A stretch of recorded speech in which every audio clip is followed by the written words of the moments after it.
Okay, thank you, midlifers, for rejoining for a last-minute check-in with your expedition. Now, the reason I just wanted to check in is that there's just, group one is out there at the moment. I've received all their feedback, and I was just like, okay, I just need to make sure that everybody is on the right page and knows. I want to get everyone's expectations fully aligned, especially when it comes to the homestay. Okie dokes. So just tell me, what are you expecting? Just on the top of your head, what are you expecting with this homestay? Have I drilled it home? A what? A bed. Nice one. Yeah, you'll get a bed. Carrie is coming. Something quite basic. There'll be a bed each. There's the bathrooms. Loos are outside. Did I dream that? Yeah. I don't know how many showers and things there are. Okay, so this is music to my ears. Okay. This is music to my ears. So I just wanted to just to run through it and how you are going to feel, how it will make you feel the first couple of days, based on my own experience and how I felt and the rest of my team.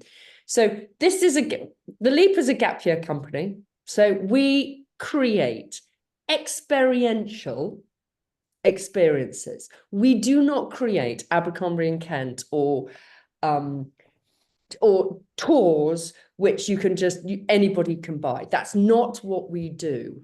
So the aim of this trip is that you are going to be pushed out of your comfort zone, because the three pillars of every Leap experience we do hangs on culture, challenge, and contribution.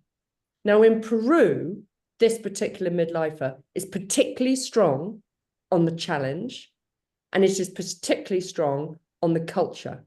The contribution is in the background, but you will experience it, you will see it, you will feel it. And it's through the Andean Alliance that enables us to have the cultural challenge which you're embarking upon. Okay?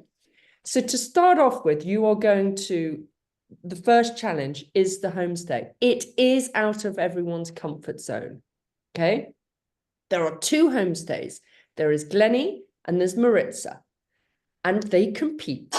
Okay? They're hugely competitive between the two of them. And Glenny, she excels on her food, whereas Maritza, she excels on her avocado bathroom suite. Okay?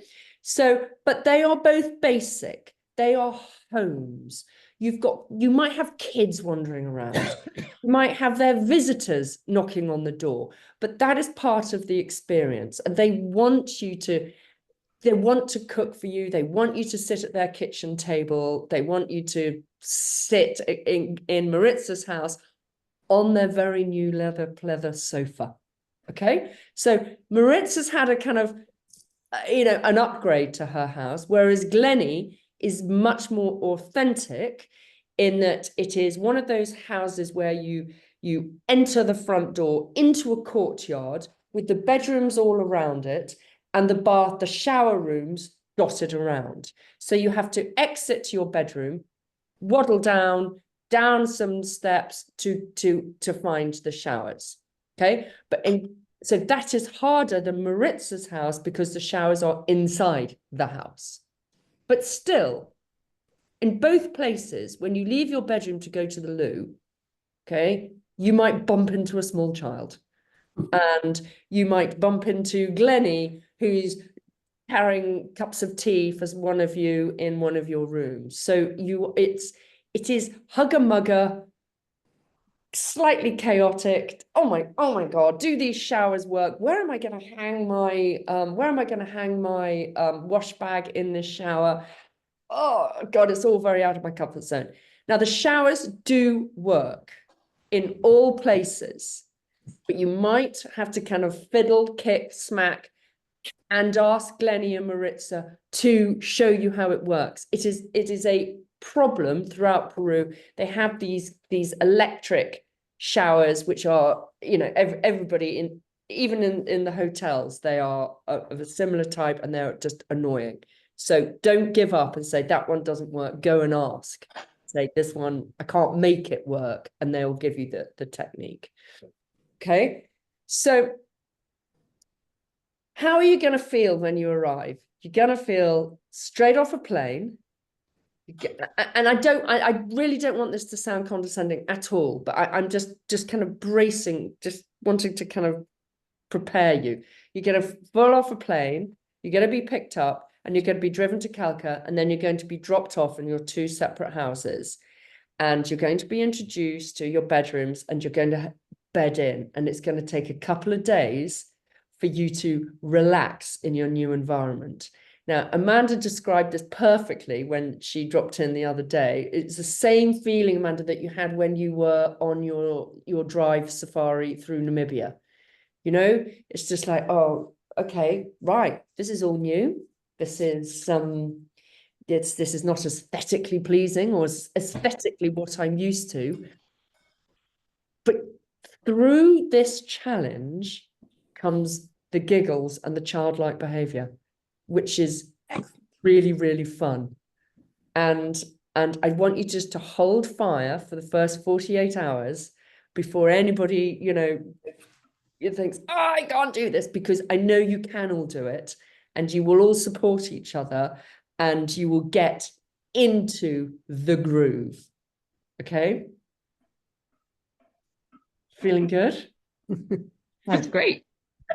So, top tip from the last group, because they were just like, oh my God, I feel a bit uncomfortable walking, you know, around from my bedroom to the bathroom. It's like, okay, well, I wish I'd brought a dressing gown. It's like, okay, why not sling one in your bag?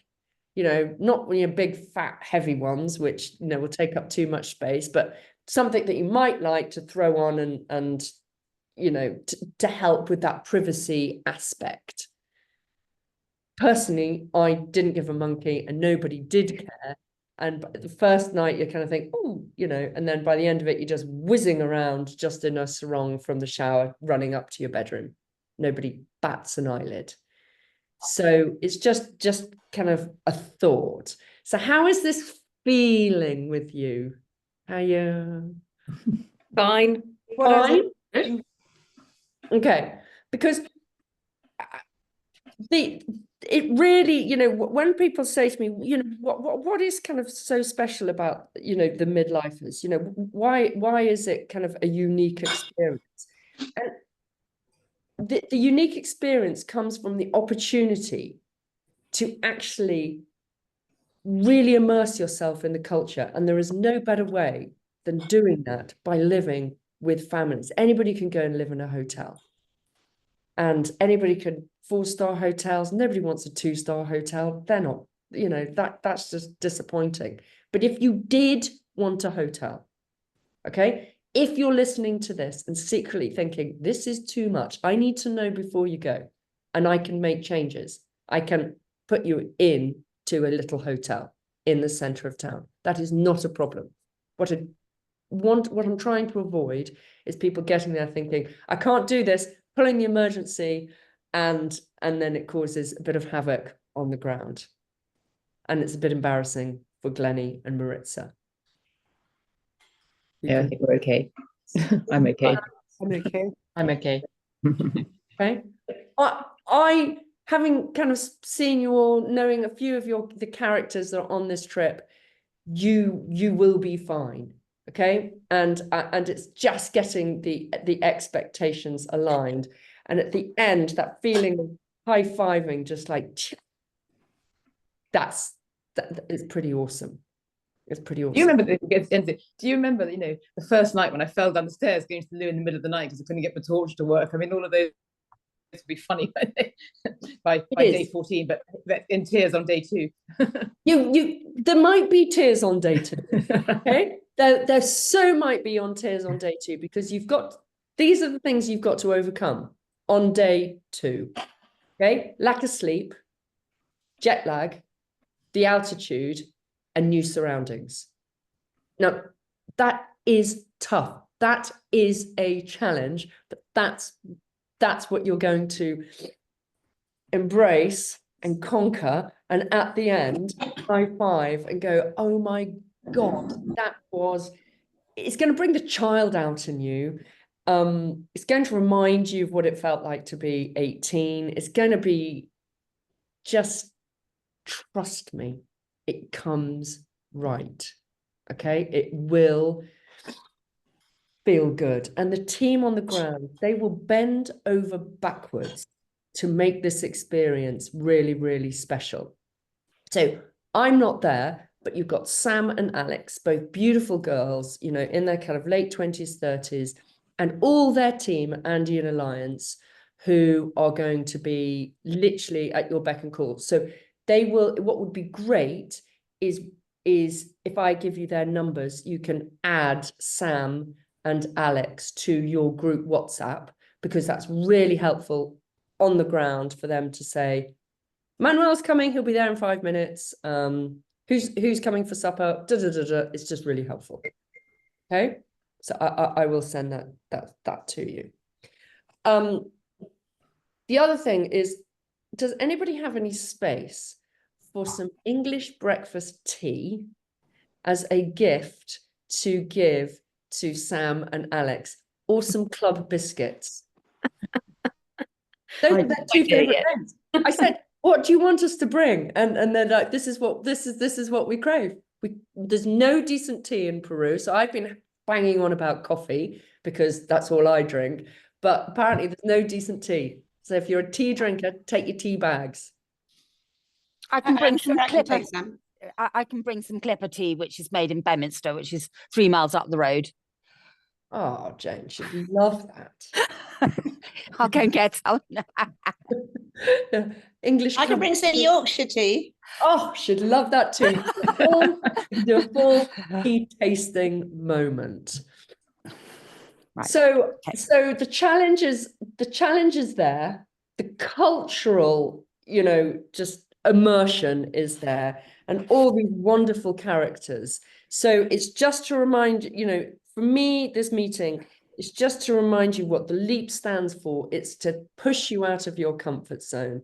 It's to immerse you into a different world. We are the polar opposites of a travel company. Okay, that's not our gig. So, you know, it's this whole experience is delivered by an NGO, and through them they will take you and introduce you to amazing people. Okay, but there comes a little hardship on the way. There's a little kind of moments. But there is a really nice little shop in the main square where you can go and get crisps, chocolate, wine. You can get all of that to, you know, to kind of make your homestay evenings, you know, cozier. And you'll get into the group. Now, at Glennie's house, there's a little roof terrace, and it's hot at the moment. So take a few extra t-shirts in your bag, not shorts. Nobody walks around in shorts or skirts, but a couple of extra t-shirts. They're having really hot weather. That's completely scuppered my packing. No, it hasn't. It hasn't scuppered your packing. No, I know. Because you start off in your day with your long tops on and a jacket. By 10 o'clock, you'll take that off, but by 3 o'clock, you're putting it back on again. Yeah. So How high is Calca? it's about, is it 2.5 to 3? Yeah, okay. When you say hot, oh, am I there? Is that working? Yeah. When you say hot, what sort of temperatures are they getting to at the moment? Kind of mid-20s. Oh, So we're talking a beautiful spring day, blue skies, clear air.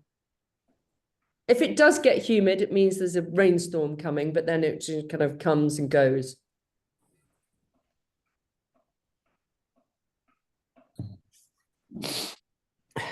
Okie dokes. Oh, Have good. I scared the bejesus out of you, or is it nothing you didn't know? Fine. I think it's all right. what we're expecting, yeah. Okay. Billy, just one question. Do you have a number, a sort of emergency number that, if family need to get hold of us and they can't? Yes.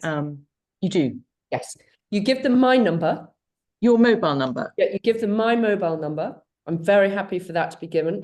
I don't sleep at night through with it, but I'm Yeah. looking at it until 10 o'clock at night and 7 in the morning. Yeah.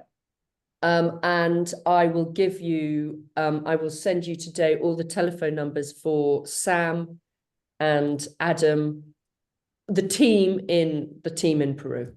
But I would add Sam to start off with, and Alex to your Peru chat, but not until the kind of day before you go. They'll be so fed up otherwise. Yeah, they will. So fed up. Okay, with your chat. If you want to add me, if I can be of any help onto your group Peru WhatsApp, I'm very happy to be added on if you've got quick questions. But please take me off when you're there. Yeah, exactly. You have to just leave the group if we forget. Yes, exit. She has exited the room. Photos. But then actually I love seeing the photos and but Sam, because any photos, are you happy? I'm not going to put team photos up on Instagram, but if you take a beautiful photo of something that is absolutely stunning, because it's jolly hard to capture. Are any of you photographers taking swanky cameras?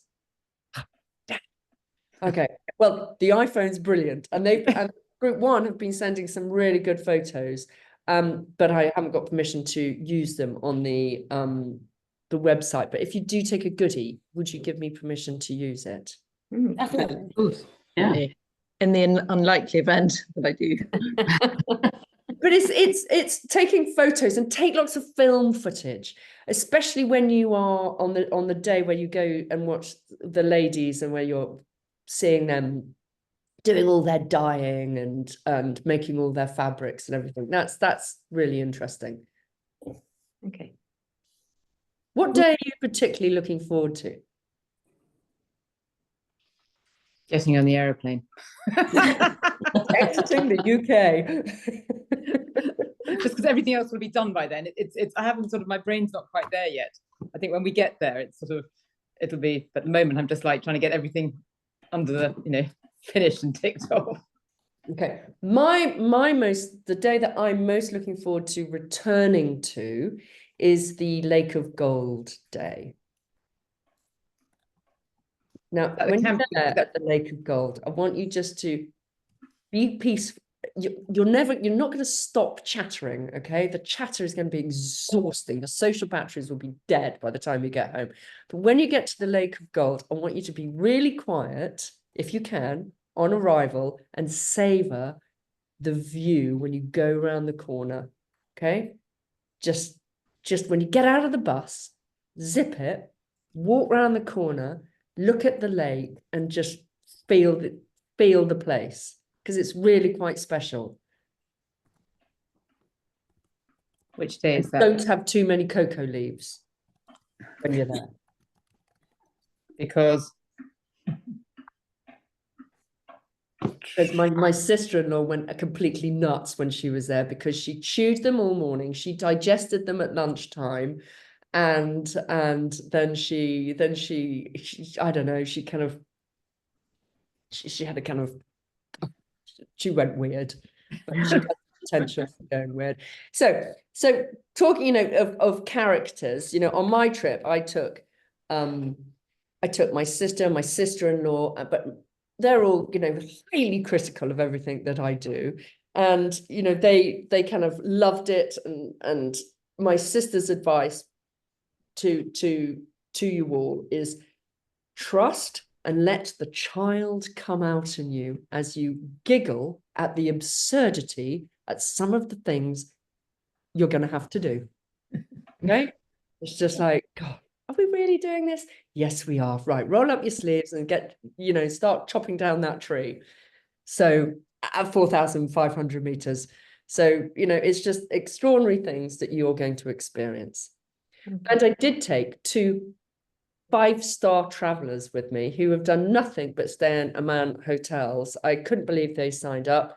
and they fully embraced the Glennie's homestay. So if they can do it, they kept, I was the one having heart palpitations in the first 24 hours, thinking, oh, what have I done? What have I done? And they were the ones that stayed steady and said, no, this is going to be fine.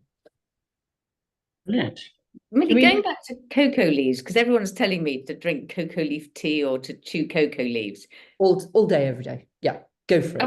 Where do you get them from? I mean, do you buy them from the markets or what? Or they're just... The Maritza and Glennie have them just literally, it's like an Earl Grey cup of tea to them. Right. So, but at the airport, you're not going to buy them at the airport. You get packets and it's just leaves and you literally just pour water on them. Right. They're sold everywhere. You can get cocoa leaf sweets. You can get cocoa leaf tinctures. It's everybody's kind of first port of call to help with the altitude. Mm. And what are the benefits? Altitude, anything else? Make it feel a bit happy? No, no, it's just the altitude. That's it. Oh, But Glennie, especially, she has a brew. She's a bit of a herbalist. So she has a brew for anything that, if you've got a sore tummy, if you've got a headache, if you've got a cold, she'll send you to bed and knock up a weird concoction because, that's what she can do. So don't worry, she's not going to give you anything weird. It's all very herbal. Great. Sounds perfect. Okay. sounds great. A silly question. Is it worth having a solar charger? Is that a useful thing? Yeah. I mean, it's Do they work? Yeah, they definitely work. So the only time you're going to take that is on the trek. Mm. Well, the only time you're going to need it is on the trek. So it's up to you whether you want to carry it. If it's really important to get your telephone, to keep your telephone going. So what we did is we kind of took it in turns who was going to keep their phones going to take photos. Okay. I've got quite a big battery, so that should hopefully be good. But on the trek, I would, in your head, think, family, I'm off grid. Oh yes, yeah. I've gone. You cannot get hold of me for 4 days. Of course they can, via me. I can get hold of the team. And if there's a problem, an emergency with you, I will be the first to know, and I will be telling, making the calls to home. So when you're out there, there's a kind of indemnity form. You put your next of kin in there, the number. So just just think it through. Who do you really want? Who is the most responsible person at home? Okay. I was just trying to fill in. I think Zoe sent us a couple of days ago a few tick boxes to do about sort of personal details and our insurance information and bits and pieces. And I had a problem with the personal details because I thought I'd completed it, and every time I kind of saved it, it said I haven't done the guidelines, and I couldn't work out where the guidelines were. I don't know if anyone else has run into that problem. No, you don't. The only thing we want you to do in that back end is sign the Consent. form. Okay. Everything else we've got. But talking of insurance, because Annabelle came up with this the other day, didn't you, Annabelle? You've got to make sure your insurance covers you up to 4,500 meters. Yes, Okay. I still haven't done that yet. I did it online. It took 10 minutes, if that. Did it? Mm. Yeah, try that. I just did that, the link that Campbell Millie Urban. said. Campbell Urban, yes. Yeah. Because I do have worldwide travel insurance, but it's only up to 3,000. Yeah, same as me, and they've given me a huge quote for increasing it. Oh, really? How much? Yeah. It was about 368. Okay, well, Oh. this was £100 and 9p for the Oh. Campbell Urban. So did you just do it for the trek, or have you done it? No, I just did it for the trek. Oh. No, sorry, I did it for the whole time in Peru, Yeah. but not Just- an annual thing or Yes, anything. I see. Sorry. Yes, I see what you For mean. the event. Yeah. the event. to get Which the whole- insurer was that, Kerry? It was the one that Millie sent. Campbell Irvin. Campbell Irvin. Okay. I can resend you the link. Okay, it's just I'll resend in an email the telephone numbers, the insurance link. Yeah, I think it's on our WhatsApp group somewhere. Yes, I think so. the insurance came in one of the very first ones you sent us. Did, and then it's got updated since back in the day, as Annabelle found out. So I'll resend it. Groovy. That's, you know, I can't thank you enough for coming back on. Annabelle can fill in the dots, but I just needed to make sure that everybody was really happy with the homestay. I think it sounds really exciting, and Great. I'm sure that's why we're going rather than staying in Somewhere exotic. amazing hotels. Yes, well, you know, you're my perfect midlifers. you're the model team. So apologies What for being went late so for the wrong? call. I'm not normally late. Okay, Oh, so thank you. good luck. Amanda, if you're lurking in town and got any further questions, you know you could just come if you need I to. will, yeah. Except you're never Walk there on high a school. Fridays, and that's my day off work. But anyway. Okay. No, thank you. Millie, I just wanted to say, I've been sent an article which was in the travel section of the Daily Telegraph on Saturday about somebody, and I'm afraid I haven't got it with me because my house is in uproar. And they did a different. It cost about 6,500, the one they did, and they didn't walk as far as we did, and it was very interesting hearing about her experiences doing it. Did you see it? I thought it was in front of me, but it's not. Did so it it's it was so I've had a couple of phone calls about that. Did it scare you to death? Was she was No, it didn't at all. But I just thought so I sort of compared where their route with ours, and it seems a little bit different. Was she on the official Inca Trail? Well, could have been. I don't know because I can't remember the company that she went through. But it sounded a bit more sort of bit more luxurious than the one we're going to do. And I just thought, oh, I'd rather do our one. But our one, there are 3 valleys into Machu Picchu. Yeah. The one that followed the official Inca Trail, the Salcanteri Trail, and the Laris Trail. Ours is called the Weavers Trail. Yeah. And our one is, we've got our gorgeous guide. He lived there. He was born and brought up there. So he will show you where he went to school and So he knows the area really well. So that's why you're kind of going, Ruben is taking you on this kind of magic. Well, she mentioned Ruben. Ruben. So it might, yes. Yeah, that was their guide as well. Yeah. Have you seen it? Maybe Have you seen more it, Millie? than one Ruben. Someone sent it to me as a link. I can WhatsApp it on. I think Yeah, it's very. Ruben might have been on their guide. You know, he might have been the guide on that route. You know, he explores them all. But I've chosen this route for you because I experienced the Inca Trail, and you will experience the Inca Trail on the final day, and you will see that it is very color-coded because you can't take mules on that. You can only take porters. So it just doesn't feel as kind of authentic and as peaceful.